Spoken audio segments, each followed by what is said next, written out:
Home food मराठीमध्ये आपले स्वागत आहे। आज आपण चमचमीत छान मस्त पनीरची भुर्जी बनवणार आहोत, अगदी साध्या आणि सोप्या पद्धतीने। चला तर रेसिपीला सुरुवात करूया। त्यासाठी कढईमध्ये एक पळी मी तेल घातलेलं आहे, त्यामध्ये एक छोटासा बटरचा तुकडा घातलेला आहे, त्यानंतर त्यात अर्धा चम्मच छान जिरे घातलेले आहे, एक मध्यम आकाराचा कांदा घेतलेला आहे कट करून तो घातलेला आहे, 2 ते 3 हिरव्या मिरच्या घातलेल्या आहेत, त्यानंतर त्या अद्रक लसूणची 1 चम्मच पेस्ट घातलेली आहे।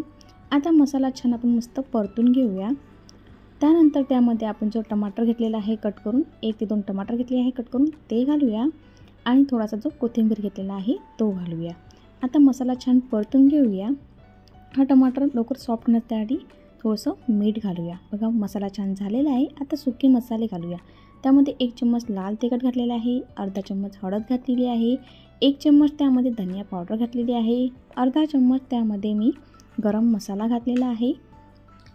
आता मसाला छान मस्त आपण परतून घेऊया। बघा मसाले पूर्णपणे परतून टमाटर सुद्धा छान मस्त गललेला आहे, सॉफ्ट मस्त छान अशी टमाटरची ग्रेव्ही तयार झालेली आहे।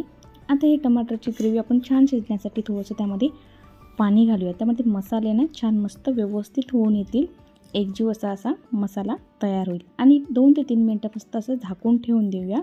बघा मस्त छान मस्त भाजीला तरी आलेली आहे।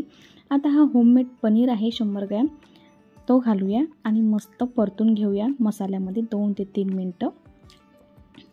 बघा किती छान मस्त पनीरची भुर्जी तयार होते। अशा पद्धतीने पनीरची भुर्जी बनवून बघा। बाहेरची पनीरची भुर्जी किंवा अंडा पनीरची भुर्जी खाण्यास विसरून जाल, एकदम चमचमीत अशी छान मस्त पनीरची भुर्जी तयार होते। वरून थोडासा कोथिंबीर घालूया। बघा आपली पनीरची भुर्जी तयार झालेली आहे, चमचमीत अशी छान।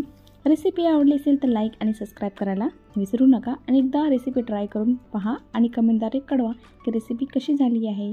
थँक्यू।